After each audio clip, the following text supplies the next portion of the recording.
Tapi Syakila masih kecil, Mas. Maurah menatap suaminya, antara yakin dan tidak yakin. Jika ia benar-benar positif hamil, bagaimana dengan Syakila? Putrinya itu masih terlalu kecil.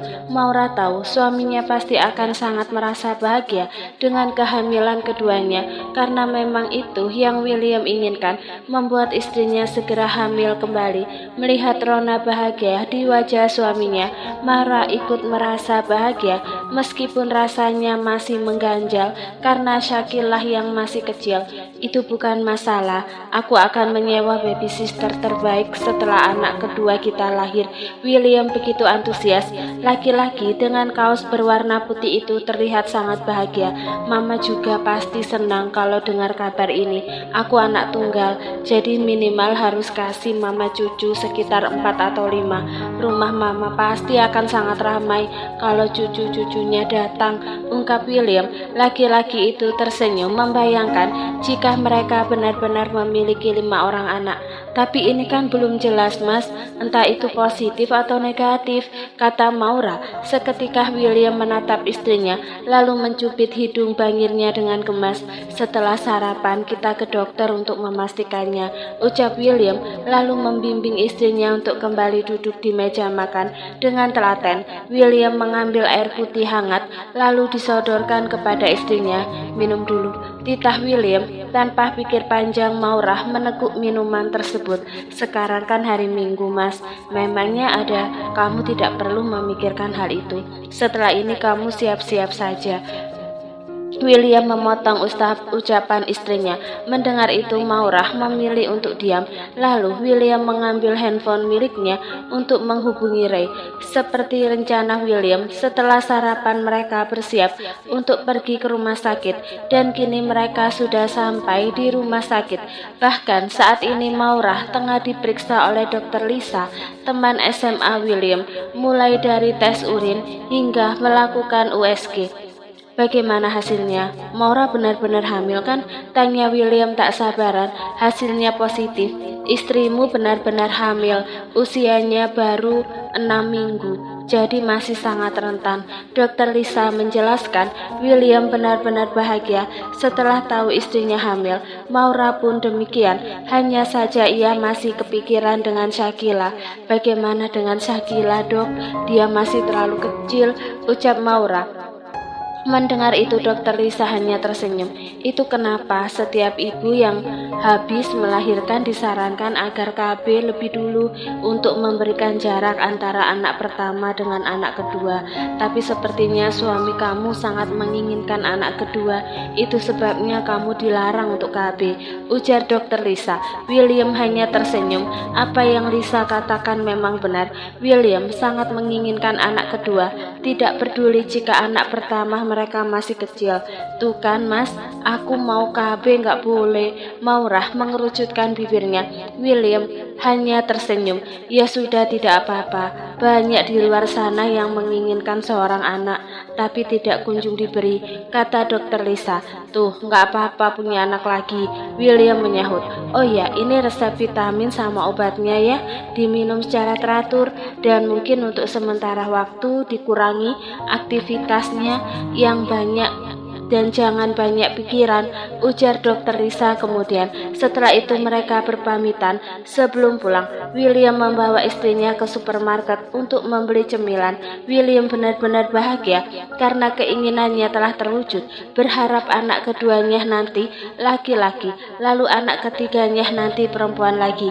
Ingat, jangan beli makanan sembarangan, kamu sedang hamil.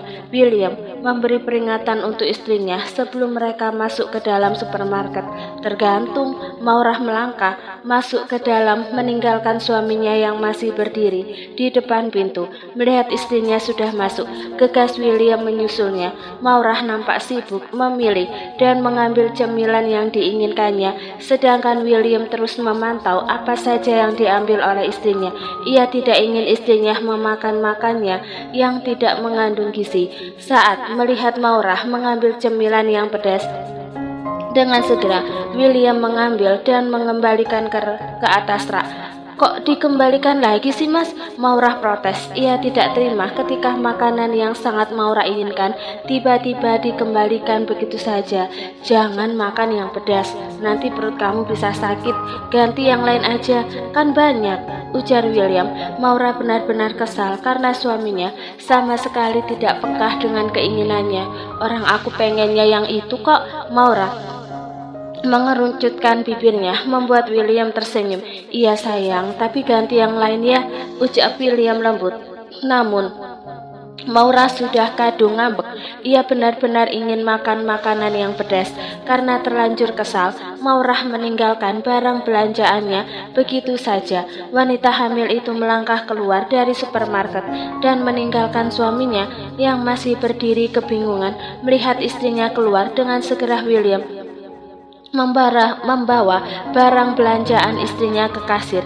Setelah membayarnya, William bergegas keluar dan melangkah menuju mobilnya. William bernafas lega saat melihat sudah duduk di dalam mobil. Walaupun wajahnya ditekuk, bukan tanpa alasan William melarang istrinya memakan makanan yang pedas. Ia khawatir akan mengganggu kesehatannya dan juga janin dalam perutnya. Sayang, jangan ngambek ya. Sekarang kamu bilang mau kemana? William membujuk istrinya, berharap Maurah tidak lagi marah. Pulang, hanya itu yang keluar dari mulut Maurah. Kamu gak mau pulang? Maurah memotong ucapan suaminya. Mendengar itu William memilih mengalah, lalu segera menghidupkan mesin mobilnya dan pulang. Dalam perjalanan pulang hanya ada keheningan. Maurah memilih diam. Begitu juga dengan William. Laki-laki itu sudah berusaha untuk mengajak istrinya bicara, tapi Maurah hanya menyahut sekenanya saja.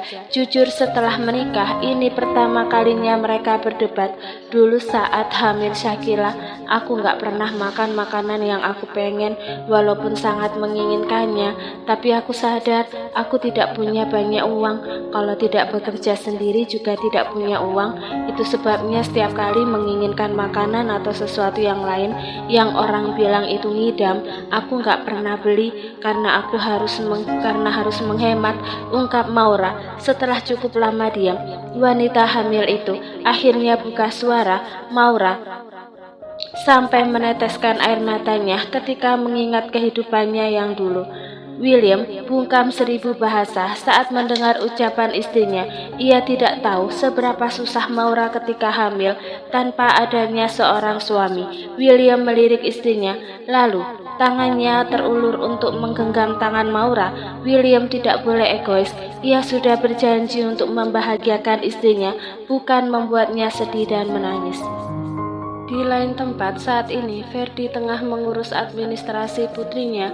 Hari ini Fiora sudah diperbolehkan untuk pulang.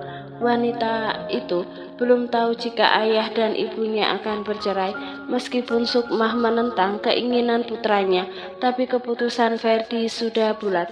Lagi pula ayah kandung Aldo pernah menemuinya dan meminta Ferdi untuk mengembalikan putranya itu. Selain Ferdi yang sudah kecewa dengan Aldo, ia juga tidak suka dengan kelakuan anak sambungnya itu. Ferdi sering mendapat laporan jika Aldo hampir setiap malam pergi ke diskotik. Bukan itu saja, Aldo juga sering menyewa wanita panggilan demi untuk menyalurkan keinginannya. Ferdi tidak menyangka dengan kelakuan putra sambungnya itu. Mama mana Pak? Tanya Fiora. Wanita itu sudah siap untuk pulang. Beruntung Revan mau membantunya untuk berkemas. Mama ada di rumah. Ya sudah, ayo pulang biar kamu bisa istirahat. Ferdi membantu putrinya untuk bangun dan berjalan keluar dari ruangan tersebut. Sedangkan Revan bertugas untuk membawa tas yang berisi pakaian milik adiknya. Baru saja Fiora keluar, selang beberapa menit Widya datang. Wanita itu berencana ingin membawa pulang putrinya pulang ke rumahnya. Ya sudah 2 hari Widya keluar dari rumah Ferdi, tentunya bersama dengan Aldo, dan hari ini Widya ingin membawa Fiora tanpa sepengetahuan Ferdi. Loh, kok sudah kosong? Perasaan tadi masih ada. Widya cukup terkejut ketika mengetahui Fiora sudah tidak ada di kamar inapnya. Widya keluar dan beranjak menemui dokter yang menangani putrinya itu. Setibanya di ruangan dokter Andre, Widya langsung menanyakan putrinya. Sedetik kemudian, Widya terkejut ketika tahu kalau ternyata putrinya sudah pulang. Itu artinya Fiora pulang bersama dengan Ferdi ayahnya. Sementara itu, Ferdi sudah sampai di rumah. Laki-laki itu langsung membawa putrinya ke kamar agar beristirahat. Sedangkan Revan memilih untuk duduk santai di depan televisi. Beruntung hari Minggu ia juga libur bekerja. Revan menganggap hukuman dari William sebagai pekerjaan untuknya, meskipun nantinya tidak mendapat gaji. "Pah, Mama mana? Kok nggak ada?" tanya Fiora. Ferdi bersuara pelan mendengar pertanyaan dari putrinya. Haruskah Ferdi jujur jika ibunya tidak lagi tinggal bersama mereka? "Papa sama Aldo sudah tidak tinggal bersama kita lagi. Papa sama Mama juga sudah sedang dalam proses perceraian." Dengan terpaksa Ferdi mengatakan yang sejujurnya kepada Fiora karena percuma menyembunyikannya. "Apa? Papa sama Mama?" Fiora menanggung ucapannya, tidak menyangka kalau keluarganya akan hancur seperti sekarang ini. "Papa minta maaf, tapi ini yang terbaik untuk kita. Papa tidak ingin kamu semakin hancur," ujar Ferdi seraya mengusap punggung putrinya dengan lembut. Sedangkan Fiora masih diam, bingung harus bagaimana. Sejujurnya Fiora kecewa dengan ibunya karena sang ibu yang menyebabkan ia kehilangan janinnya. "Sekarang kamu istirahat saja."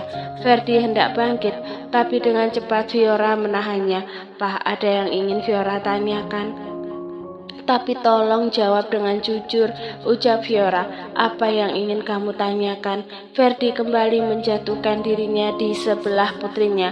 "Apa benar kalau aku habis operasi angkat rahim?" tanya Fiora. Sedetik kemudian Ferdi bungkam dari mana putrinya tahu tentang itu, karena sampai sekarang ia masih merahasiakannya. "Tolong jawab dengan jujur, Pak. Aku nggak akan marah kok." Fiora menyentuh punggung tangan ayahnya. Mendengar itu rasanya Ferdi ingin menangis.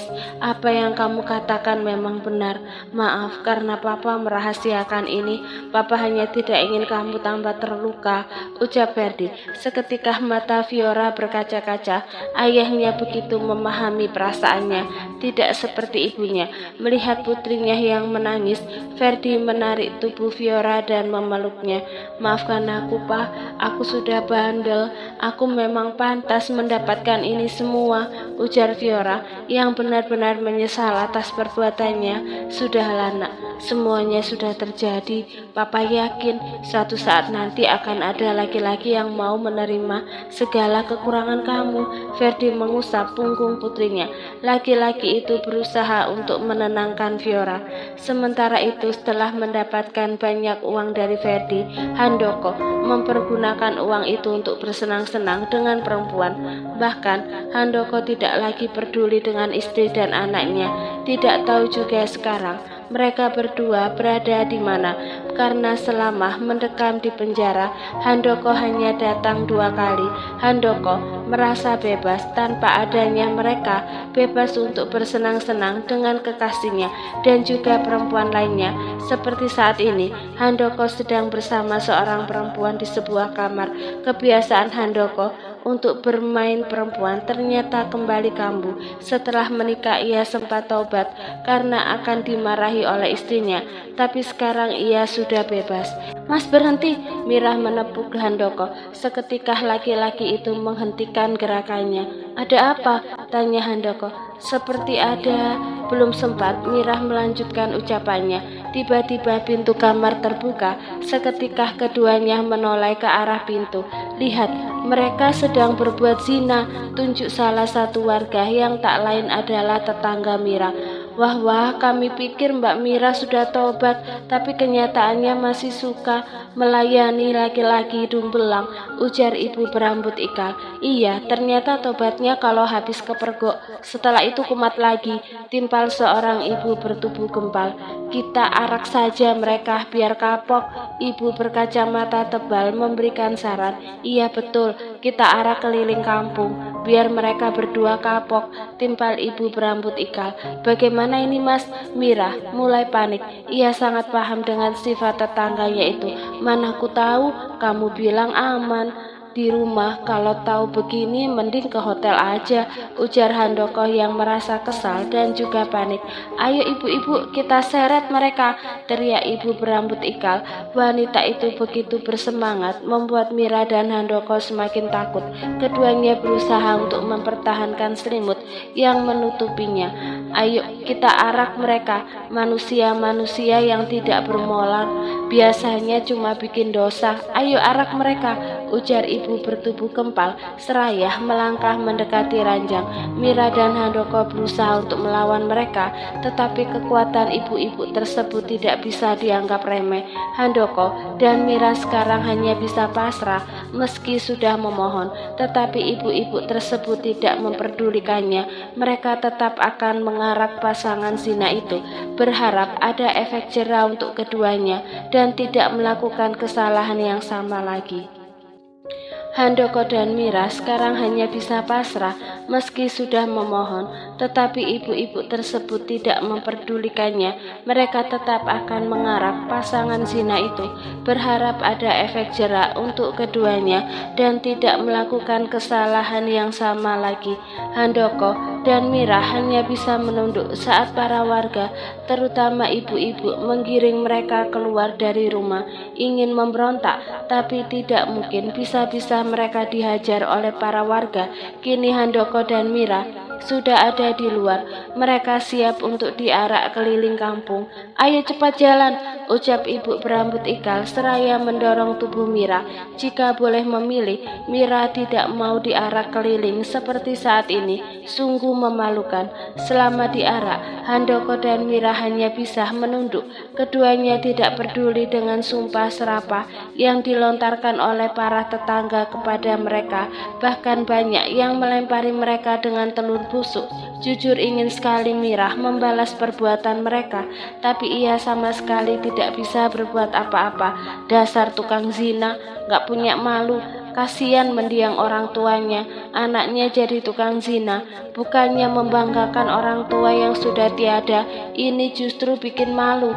Mira menutup telinganya ketika mendengar perkataan demi perkataan yang mereka lontarkan, sedangkan Handoko memilih untuk bersikap tenang. Walaupun sesungguhnya Handoko kesal dengan para warga yang asal mengarak mereka, Handoko berjanji akan membalas perbuatan mereka.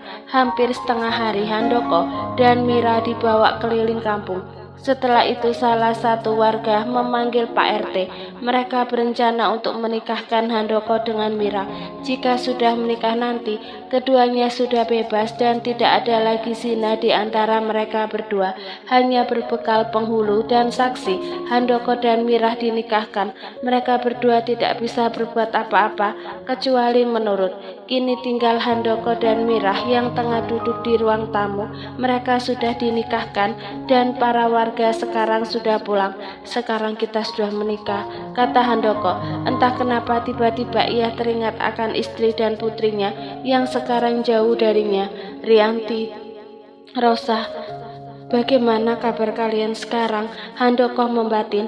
Ingin rasanya ia menyusul anak dan istrinya, tapi Handoko tidak tahu mereka ada di mana. Handoko tidak diberitahu kemana William membawanya. Sudahlah, aku capek. Mira bangkit dan melangkah masuk ke dalam kamar. Mira sama sekali tidak mencintai Handoko. Ia hanya ingin bersenang-senang saja dengan laki-laki itu. Tapi tidak tahunya sekarang dinikahkan. Tiba-tiba Mira kembali keluar. Wanita itu melangkah mendekati laki-laki yang telah menikahinya tadi. Handoko mengerutkan keningnya melihat istrinya sudah kembali lagi. Sepertinya ada yang ingin Mira bicarakan dengan suaminya itu. Ada apa? Tanya Handoko. Sekarang kamu kan udah jadi suami aku, jadi mulai besok kamu harus kerja untuk memenuhi kebutuhan pribadi aku dan kebutuhan rumah, ujar Mirah memberitahu. Seketika Handoko meneguk ludahnya. Ini yang ia tidak suka. Jika menikah, tanggung jawab akan lebih besar. Itu sebabnya Handoko tidak ingin menikah dan hanya ingin bersenang-senang saja. Kamu tidak perlu khawatir. Mulai besok aku akan kerja kok. Tidak ingin dipandang remeh, Handoko menyetujui ucapan istrinya itu, walaupun ia tidak tahu harus kerja apa, karena selama ini Handoko hanya pengangguran. Oke, Mirah kembali bangkit dan melangkah masuk ke dalam kamar. Handoko menghela nafas. Sekarang ia harus memutar otak untuk mencari pekerjaan. Jika tidak, Mirah pasti akan marah. Bukannya takut, tapi Handoko sudah terlanjur sayang wanita yang satu ini, terutama jika di saat Handoko sedang bingung untuk mencari pekerjaan. Beda halnya dengan William. Laki-laki itu saat ini tengah sibuk membujuk istrinya yang terlanjur ngambek gara-gara cemilan di supermarket tadi. Sekarang buntutnya William harus tidur di luar. Segala bujukan sudah William coba, tapi bumil yang satu ini sangat sulit untuk dibujuk. Saat ini William masih berdiri di depan pintu kamar. Ia terus berusaha untuk membujuk istrinya, berharap Maurah mau berubah pikiran, lalu membukakan pintu untuknya. Sayang, buka pintunya dong. Kamu gak kasihan sama suamimu yang tampan ini? William terus membujuk, tetapi dari dalam sama sekali tidak ada sahutan. Sayang, di luar dingin lagi, tetapi hasilnya sama. William memutuskan untuk tidur di kamar sebelah. Saat hendak beranjak, samar-samar William mendengar tangisan dari dalam. Seketika laki-laki dengan kaos berwarna putih itu panik. Sayang, kamu baik-baik saja kan? Kenapa menangis? William menggedor pintu kamarnya karena tidak kunjung dibuka. William langsung mengambil kunci cadangan lalu segera membuka pintu kamarnya. Pintu terbuka. Terlihat jika Maurah yang sedang berbaring di atas ranjang dengan mata terpejam. Istrinya menangis saat tidur. Gegas William mendekati Maurah. William kini sudah duduk di tepi ranjang. Terlihat jika istrinya sedang mimpi buruk. Bahkan tubuhnya sudah basah oleh keringat. Ampun tante, sakit. Maurah terus meracau meminta ampun. William yang melihatnya tidak tega. Gegas ia membangunkan istrinya. Sayang, bangun. William menepuk pelan pipi istrinya, tetapi tidak ada respon. Maurah terus meracau. Sakit tante. Tangisan Maurah semakin terdengar memilukan. Tidak tahan lagi, William menepuk pipi istrinya dengan cukup keras. Seketika Maurah terbangun dari tidurnya. Wanita itu bangkit dan terduduk. Sayang, kamu baik-baik saja kan? Kamu mimpi apa? Tanya William dengan perasaan cemas. Maurah hanya diam dengan nafas masih tersengal-sengal. Sedetik kemudian, Maurah langsung menghambur ke pelukan suaminya. William mengusap punggung istrinya dengan lembut. Ia sangat yakin jika Maurah bermimpi buruk, mungkin istrinya teringat akan masa di mana Maurah disiksa oleh tantenya. Jujur hati William ikut merasa sakit ketika mendengar racauan istrinya tadi. Perlakuan Rianti memang tidak bisa dimaafkan lagi. Sekarang tidur saja ya, sudah malam, ujar William dengan lembut. Maurah hanya mengangguk, lalu William membantu istrinya untuk berbaring. Jangan pergi, Maurah mencekal lengan suaminya ketika melihat William hendak bangkit. Iya sayang, aku nggak pergi kok. William kembali menjatuhkan bobotnya di sebelah istrinya. Temenin aku tidur, aku takut. Maurah menatap suaminya dengan mata yang masih berkaca-kaca. William hanya mengangguk, lalu ikut merebahkan tubuhnya di sebelah istrinya. Khawatir akan ditinggal, Maurah merebahkan kepalanya di lengan sang suami, lalu menenggelamkan wajahnya di dada bidang suaminya. William tersenyum, lalu tangannya bergerak untuk mengusap kepala istrinya dengan lembut. Kemarahan istrinya justru membawa berkah untuk William, namun mengingat mimpi istrinya membuat William penasaran seperti apa kehidupan Maurah dulu ketika bersama dengan tantenya. Sayang, aku berjanji akan membahagiakan kamu. Tidak ada lagi air mata, tidak ada lagi kesedihan, yang ada hanya kebahagiaan. Janjinya, William tidak akan membiarkan air mata istrinya kembali jatuh. Ia akan memastikan jika istrinya tidak akan merasa kesedihan lagi. Air matanya yang dulu akan William ubah menjadi kebahagiaan.